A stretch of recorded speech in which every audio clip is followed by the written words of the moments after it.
Hello students, this is the first video for the lesson 2 class 6 and the name of the lesson is Spring Festival written by Ruskin Bond. Ruskin Bond was born in 1934 in India.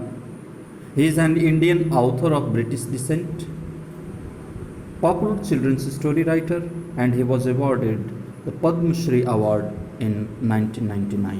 1999 में इन्हें पद्म श्री पुरस्कार दिया गया। ये भारतीय मूल के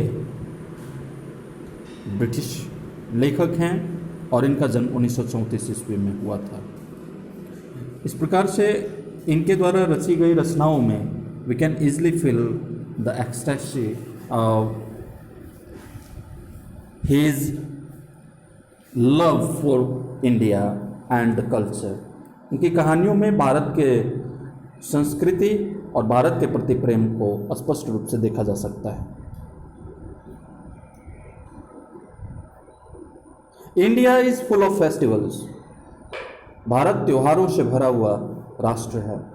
there is a festival and celebration for every occasion. हर एक अवसरों के लिए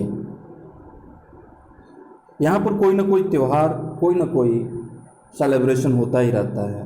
which festival do you like the most? आपको कौन सा फेस्टिवल ज़्यादा पसंद है? कमेंट बॉक्स में बताएं।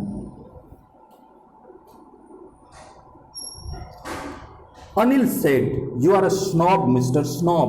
SNOB snob. स्नॉब का मतलब होता है प्राउड, प्राउडी, घमंडी। अनिल ने कहा कि अरे तुम बड़े घमंडी हो। वाई आई आस्क्ड, मैंने पूछा क्यों? Because you won't play Holi, क्योंकि तुम होली नहीं खेलोगे। You want to shut yourself up in your house when everyone else is celebrating the coming of spring. क्योंकि जब सभी लोग होली मना रहे होंगे तो तुम अपने आप को किसी कमरे में बंद करके रखे हुए रहोगे। I know you are afraid to spoil your clothes, और मुझे मालूम है कि तुम्हारे कपड़े खराब हो जाएंगे, इस वजह से तुम डरे हुए रहते हो। किसने कहा? अनिल ने।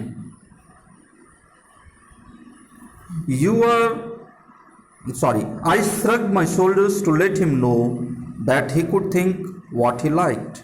मैंने अपने कंधे को उचका करके ऐसे जताने का प्रयास किया कि वो उसके मन में जो कुछ भी आए वो सोच सकता है, मुझे उससे कोई परवाह नहीं पड़ने वाला। You are afraid of your parents. तुम अपने माता पिता से डरते हो। दैट्स व्हाई इट इज, और शायद ऐसा इसलिए ही है। कंटिन्यूड अनिल कहता रहा। You are afraid of being punished for running around with bizarre people. अपने इर्द गिर्द अजीब व्यक्तियों के बीच दौड़ते हुए के कारण तुम्हें डर लगता है। बिजारे पीपुल, विचित्र लोग। विचित्र लोग कैसे? उनके चेहरे पर रगे हुए रंग उन्हें विभिन्न आकृतियां देते हैं। इस प्रकार से होली के समय का एक एक व्यक्ति विचित्र रंग का हो जाता है और उन विचित्र व्यक्तियों के बीच में उसे दौड़ना शायद तुम्हें डर लगता है, इस वजह से तुम ऐसा नहीं करते। अनिल ने कहा। You are welcome to think so. हाँ, तुम ऐसा कह सकते हो, तुम्हारा स्वागत है, तुम ऐसा कहते हो। I said coldly. मैंने बड़े इत्मीनान से जवाब दिया। कोल्डली, COLDLY, कोल्डली मतलब इत्मीनान से। Anil had of told me about Holi. Anil हमेशा होली की बातें किया करता था। It was not merely a Hindu festival of playing with colours. यह महज हिंदुओं का त्योहार नहीं था। रंगों से खेलना हिंदुओं का त्योहार नहीं था। When men, women and children threw colored dust and water on each other, जब महिलाएं हो, पुरुष हो, ये सभी या फिर बच्चे हों, ये एक दूसरे के ऊपर गुलाल, कलर्ड डस्ट मतलब होता है गुलाल और एक दूसरे पर पानी छिड़कते हैं। When they were singing and shouting and the beating of drums, जहाँ लोग गा रहे होते हैं, हल्ला कर रहे होते हैं और नगाड़े बज रहे होते हैं। It also heralded is the Hindu New Year. यह भारतीय नव वर्ष की आगमन की भी सूचना देता है। When nature is born again, जब प्रकृति फिर से जीवंत हो उठती है, blossoming out in a colour and music, और उस समय प्रकृति खिल उठती है अपने रंगों के साथ, अपने संगीत के साथ। New colour, new music, new life, नए रंग, नई म्यूजिक, नए संगीत और नया जीवन। सीजन्स डाई, मौसम मर जाते हैं, and seasons are born again, और फिर मौसमों का पुनर्जन्म होता है। The colours that are thrown are an expression of joy in the new spring time of life and young love. और जो रंग इस वसंत के समय में, वसंत के आगमन पर जो उड़ाए जाते हैं, लगाए जाते हैं, एक दूसरे पर फेंके जाते हैं, यह एक प्रकार का एक्सप्रेशन है, परिचायक है जिंदगी के नए रूप से जीवंत होने का, और फिर अपने प्रेम को संपुटित करने का, अपने प्रेम को दर्शाने का। The Holi festival held a fascination for me. Holi त्योहार हमेशा से ही मुझे फैसिनेट करता रहा है। फैसिनेट का अर्थ होता है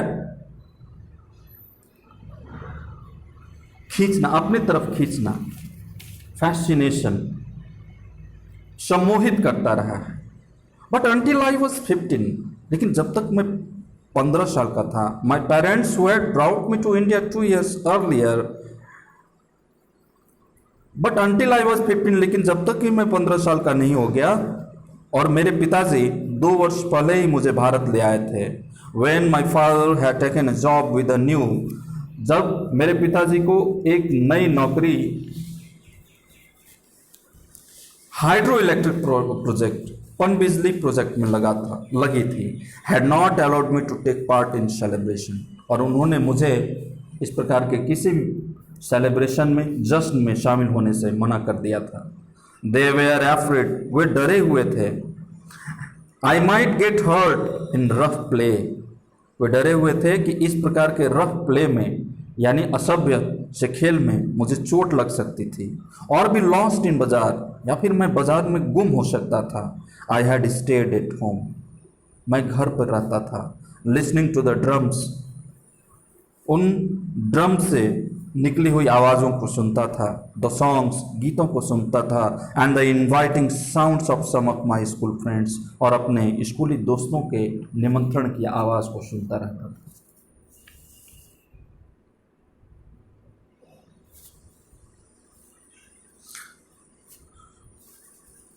Anil's father kept a cloth shop in the बाजार।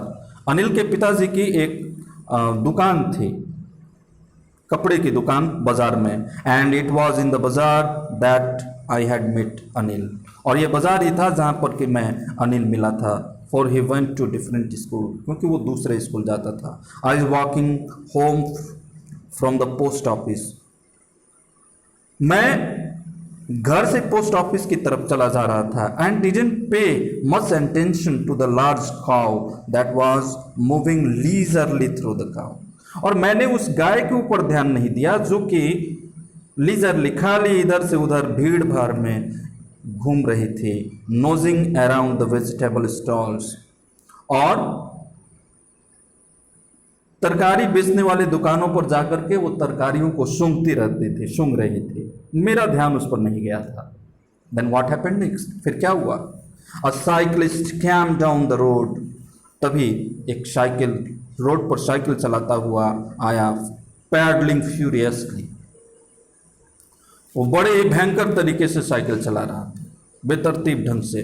पेडेस्ट्रियन स्कैटर्ड, जो भी पदयात्री थे, पैदल चलने वाले वहाँ पर लोग थे, वो छितर गए, बिखर गए। I found my self beside the cow, मैंने अपने आप को ठीक गाय के बगल में पाया। In the middle of the road, ठीक रोड के बीचों बीच। The cyclist was faced with the choice of colliding either with me or with the cow. अब साइक्लिस्ट के पास सिर्फ 2 ही ऑप्शन बचे थे कि वो किससे टकराए, या तो मुझसे टकराए या फिर वो गाय से टकराए। ही चूज मी, और उसने मुझे ही चुन लिया। वो मुझसे आकर के टकरा गया। यू क्लम्सी फेलो, तुम असभ्य आदमी। Cried picking my self up from the ground, अपने आप को किसी तरह मैं ज़मीन से उठाते हुए मैंने कहा। While the cow stared sorrowfully at me, जबकि गाय एकटक मुझे निहारती रही। ऐसा लग रहा था जैसे वो मुझे शौरों की दृष्टि से, क्षमा मांगने की दृष्टि से देख रही हो। आई एम सॉरी, मुझे दुख है, सेड द साइक्लिस्ट ने कहा।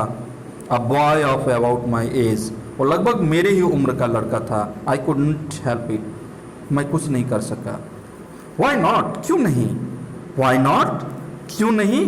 Because if I not bumped into you, अगर मैंने तुम्हें टक्कर नहीं मारी होती, I would have bumped into the cow, तो मैं गाय से जाकर के टकरा गया होता।